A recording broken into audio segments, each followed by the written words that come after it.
They plan to petition Zheng at LegCo on Tuesday when he attends a question and answer session there. The Hong Kong Journalists Association says that press freedom is under threat because of the rise of self-censorship in the city. The association also says Macau's decision to pass a national security law could encourage the government here to follow suit. ATV's Vivian Tang reports. Who could forget the summer of 2003 when 500,000 people poured onto the streets to protest against Article 23, the national security law which was seen as a threat to press freedom. That display of people power forced the government to scrap the legislation, and the then Security Secretary Regina Ip resigned as a result of the opposition. But the law could make a comeback, according to the Hong Kong Journalists Association, which released its annual report on press freedom today. Article 23 of Basic Law have enacted in Macau smoothly. We are afraid that Hong Kong will face more pressure on following suit. If so, it will pose a tremendous threat on freedom of expression in Hong Kong. But there's another danger. Max says the erosion of press freedom is happening from within. The self-censorship has not been improving. Instead, it is worsening. And one of the explicit examples is the news coverage on June 4 events. Today's report accuses local newspapers and TV stations of limiting coverage of the 20th anniversary of the Tiananmen crackdown last month. And that view is echoed by the Hong Kong Human Rights Monitor, which is mentioned in today's report. It claims there was scant local coverage of the crackdown's 20th anniversary. The concerned group's chairman, Lo Yuk Kai, lays the blame on the mainland. We suspect that there are signs of censorship. It is some kind of pressure, in a way deliberately generated by Beijing over the years, in a way reflected in the work of journalists. Despite criticism about a lack of coverage, a record-breaking 150,000 people showed up to the annual candlelight vigil in Victoria Park to commemorate the crackdown. The report says the crowds may have been boosted when Chief Executive Donald Tsang outraged residents just before the anniversary. Tsang claimed he stood for all Hong Kong residents in saying that many years had passed since the crackdown, China had come a long way, and people would make an objective opinion. Vivian Tang, ATV News. A water mains burst at around 7 this morning in Chun Wan, affecting people living in the area. Sai Lau Kok Road was reduced to rubble as maintenance workers broke up the concrete to repair the burst pipes. The water department sent 2 trucks to bring residents fresh water. The burst pipe is expected to be fixed by around 8 o'clock this evening. Turning overseas now, and Honduras's ousted president is expected to return home from exile today in what could escalate into a deadly showdown between his supporters and the interim government. The Organization of American States has suspended Honduras as a member in a move to punish the country. ATV's Hailing Chan reports. Hundreds of protesters have gathered at the airport in Honduras's capital, Tegucigalpa, to welcome home ousted President Manuel Zelaya. Since he was taken from his home at gunpoint by the military and forced into exile more than a week ago, Zelaya has vowed to retake office. He's planned to return to the Central American country today in what could turn into a bloody showdown between the caretaker government and his supporters. The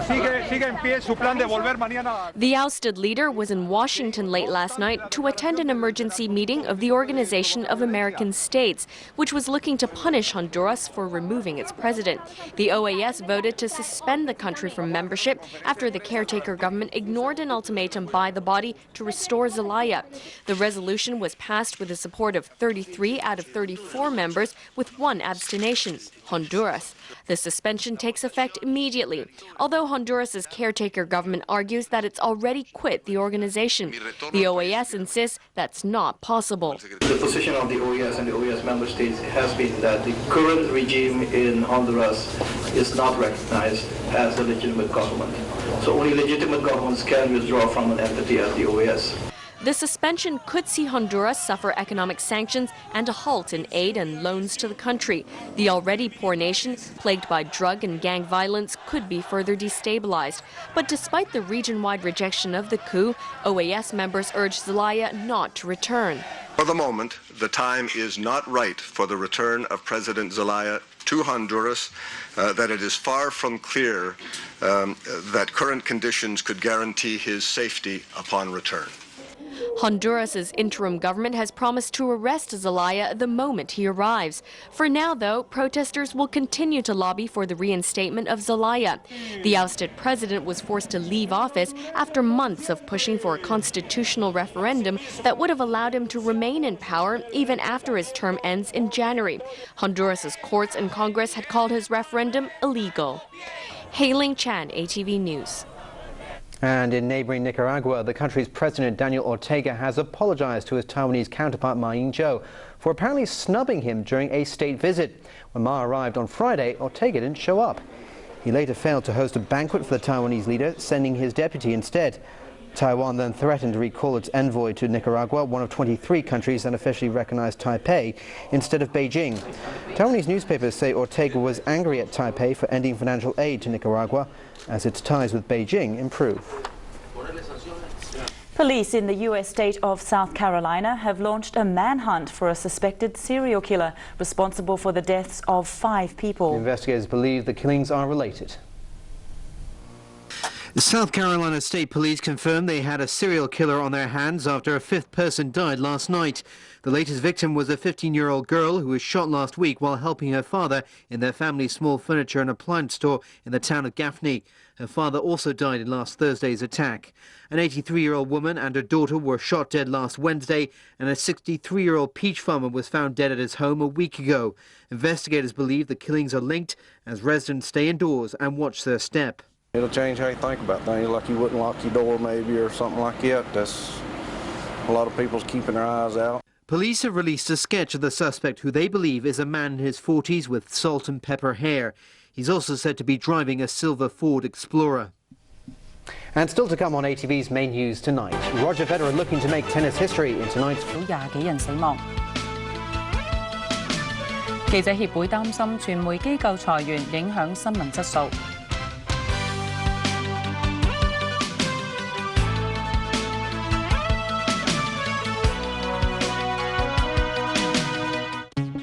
新一批嘅人民幣債券開始接受散戶認購，究竟買唔買得過呢？中國建設銀行亞洲特約財經透視，今晚深夜12:3，翡翠台。每日點滴分享，你少少嘅付出，對於受惠者嚟講，已經係大大嘅恩惠。一刻觸動心田。點解往往都要等我哋失去咗嗰一刻，先至懂得珍惜嘅咧？重新得力，繼續向前。好多人為咗爭頭位引起爭執，讓下人哋冇咩損失嘅，何樂而不為呢？霎時感動，星期1至5晚11:8，高清翡翠台，11:11翡翠台。海外僱傭中心，我細個就聽過呢個名啦。喺香港超過25年經驗，經海外僱傭中心挑選過嘅女傭超過10萬人，係香港至權威嘅女傭介紹中心。睇下啲獎項。想揾個好嘅女傭，嚟間有名氣啲嘅海外僱傭中心，冇介紹錯㗎。海外僱傭中，香港、九龍、新界及澳門全線為你服務。喂，呢度唔食得煙㗎。嚇，禁咗煙啦！你唔知咩？喺度食煙係犯法㗎。與其要行出行入咁食，不如戒煙啦。你肯戒煙，我哋一定會撐你。你肯戒煙，我哋話你最爭氣。天生戒就戒到尾，贏家一定係你。我哋梗撐你，撐你，撐你，撐你。戒煙，我撐你。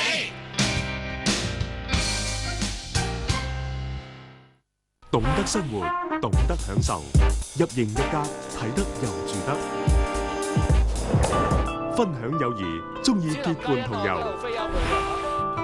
逐寸品味，寵愛自己。呢個展覽會展出咗好多潮流精品，潮流打造，絕對耳目一新。沉醉音樂，盡情作樂。全線1至5，你嘅新享樂態度，高清新陣營。連盡超跑 ，Unbelievable！ 狂野咆哮。That is the sound of money。東方標行特約 Top Gear， 星期3晚8點半明珠台。就經濟民生問題，面對議員尖鋭提問，特首會點回應？行政長官答問會星期二下晝2點11，翡翠台現場直播。翻嚟新聞時間，內地中西部多個省有暴雨，最少20幾人死，超過1700萬人受災。喺重災區廣西柳江柳州段水位一度暴漲到超越警戒線7米幾，沿岸有民居浸到4樓，全棟樓斷水斷電。水位逐漸回落之後，商戶同居民都加緊清理。預計什麼時候能夠恢復營業呢？如果是不出什麼問題的話，有漲水的話，應該明天吧。持續落暴雨，廣西最高降雨量超過400毫米，多處嚴重水浸。官兵四出搜救被困嘅居民。喺羅城縣卡馬水庫，大壩底部被洪水沖開，隨時都有崩塌嘅危險。官兵以爆破形式開出泄洪口，下游15000個居民緊急疏散到安全地方。桂林漓江出現11年嚟最高水位，全線封航2日之後，今朝恢復通航。湖南洪澇災情亦都嚴峻，全省超過1/3水庫超越警戒水位，29萬居民要疏散。江西65個縣市落暴雨，近400萬人受災，超過14000間房屋倒冧或者損毀。氣象部門預計中西部雨勢將會減弱，但水位下降嘅速度慢，防汛形勢依然嚴峻。無線電視記者雲敏賢報道。而越南北部山區暴雨造成最少15個人死亡，13人失蹤。暴雨引發水浸同山泥傾瀉，近300個居民房屋倒冧或者損毀，被迫疏散。當局話，民房同道路被大雨破壞，電力同電信系統中斷，農作物亦都損失慘重。預計暴雨今日會持續下降。南韓傳媒報道，北韓領袖金正日正在休養，國家事務由細仔金正雲掌管。南韓傳媒引述美國情報消息話，金正日由5月中開始一直喺北韓東部元山一間別墅休養，由細仔金正雲暫時掌管國家事務，吸取經驗。北韓無視國際社會反對，琴日喺元山附近再次試射多支短程導彈。美國就考慮進一步制裁北韓。中國外交部亦都表示關注，呼籲各方保持冷靜克制，共同維護地區和平穩定。英國有報告指，全球最幸福嘅國家同地區中，哥斯達黎加係排第1，中國就排20，高過香港60幾位。點樣先係幸福呢？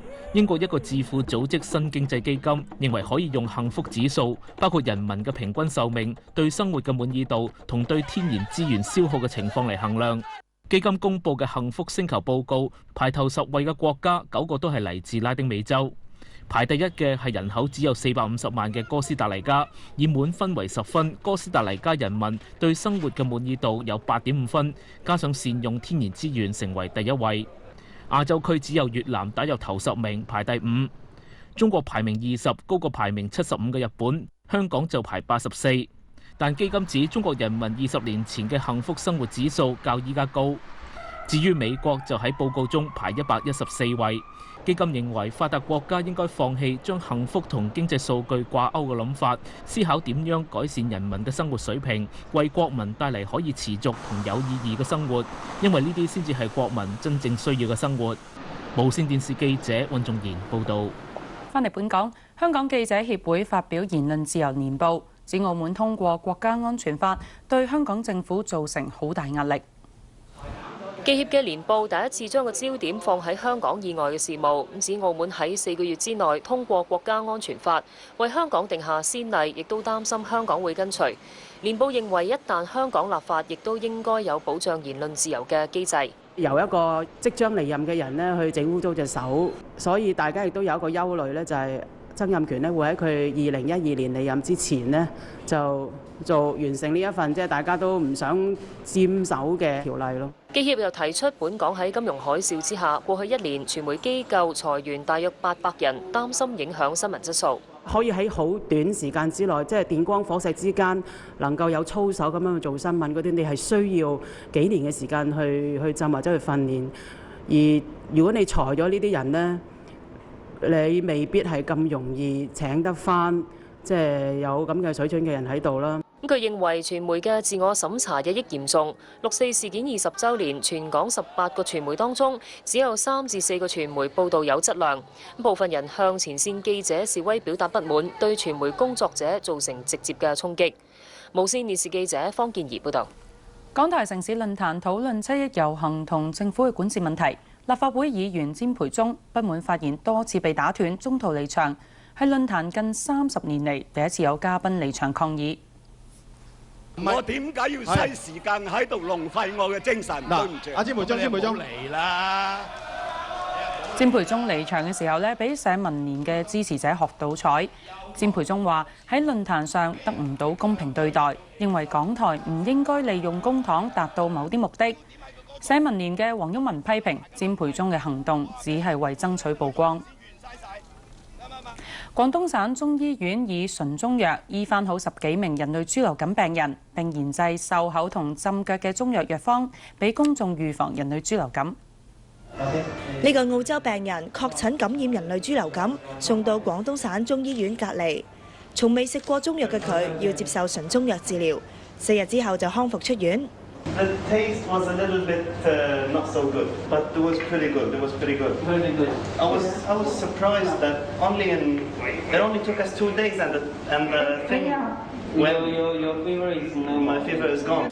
廣東省中醫院以純中藥成功治療14個人類豬流感病人。從呢個檢查嘅結果同埋病人嘅症狀嘅消失嚟講，係講明中醫藥對甲流係有佢嘅效果嘅，病人嘅副作用相對比較少，而且咧，我哋覺得佢嘅價錢又比較適宜咯。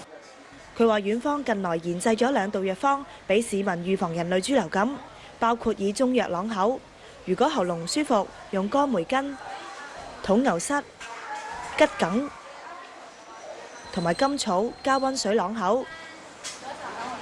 如果發燒但冇汗出，就可以用桂枝、麻黃、防風沖開熱水浸腳。沐足咧，特別係佢熱水嘅時候，佢除咗有熱療作用，其實通過同埋藥物嘅作用咧，可以等我哋汗出啊。其實中醫裏邊一個好重要嘅就係